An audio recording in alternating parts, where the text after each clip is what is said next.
დღეს თბილისის მერიამ უსახლკარო ოჯახებს საცხოვრებელი ბინები გადასცა, როგორც თბილისის მერია აცხადებს, წლის ბოლომდე 60-ზე მეტ ოჯახს გადაეცემა ბინები. პროგრამის ფარგლებში კი სულ 400-მდე უსახლკარო ოჯახის განსახლებაა დაგეგმილი. 23 წელია მართლაც რომ ველოდი ჩემ სახლს მქონებოდა საკუთარი.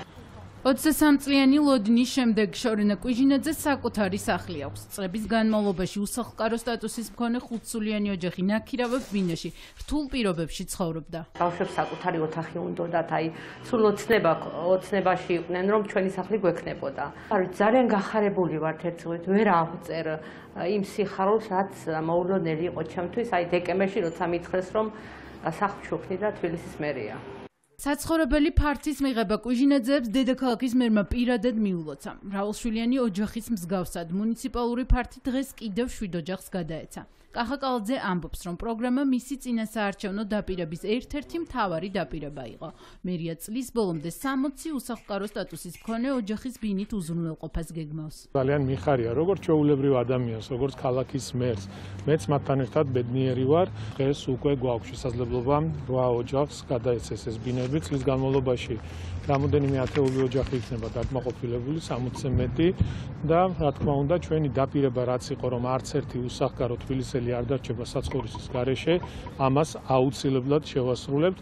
ამ ეტაპზე თბილისში საცხოვრებელი ფართის გარეშე ოფიციალურად 400 ოჯახია აღრიცხული. უსახლკარო სტატუსის მისაღებად აუცილებელი პირობაა, რომ მოქალაქე გარკვეულ კრიტერიუმებს აკმაყოფილებდეს. მათ შორის რეგისტრირებული უნდა იყოს თბილისის მუნიციპალიტეტის ტერიტორიაზე და არ უნდა ფლობდეს ქონებას. პრიორიტეტი შეზღუდული შესაძლებლობის მქონე პირებს, მარტოხელა მშობლებსა და ვეტერანებს ენიჭებათ. მოქალაქემ, რომელიც თვლის, რომ არის უსახლკარო, უნდა მიმართოს თბილისის მერის ნებისმიერ სერვის ცენტრს, უნდა წარმოადგინოს ინფორმაცია თავისი ოჯახის წევრების შესახებ და შემდეგ ხორციელდება უკვე ეგრეთ წოდებული მოკვლევა. ენიჭება იმ პირებს უსახლკარობის სტატუსი, ვისაც არ გააჩნია ქონება, არ გააჩნია შემოსავალი. დედაქალაქის მთავრობის ინიციატივას საკანონმდებლო ორგანოში ეხმაურებიან. მართლ პარტიაში ამბობენ, რომ მერიის სოციალური პოლიტიკა საზოგადოების უკეთესი პირობების შექმნისკენაა მიმართული. თუმცა ძალში ტოვებენ გაფრთხილებას, რომ უსახლკარო სტატუსის გამოყენებით მოქალაქეებმა უკანონო მშენებლობები არ უნდა აწარმოონ. აქ არის ერთი ფაქტორი მთავარი, რომ ადამიანები, რომელსაც არ აქვთ საცხოვრისი, ისინი დაკმაყოფილდებიან, ეს პირობა დადებულია და ყველა პირობა, რომელსაც თბილისის მერია გასცემს, სრულდება და მეორე, რომ არც ერთი სახელმწიფო მიწა არ უნდა იქნეს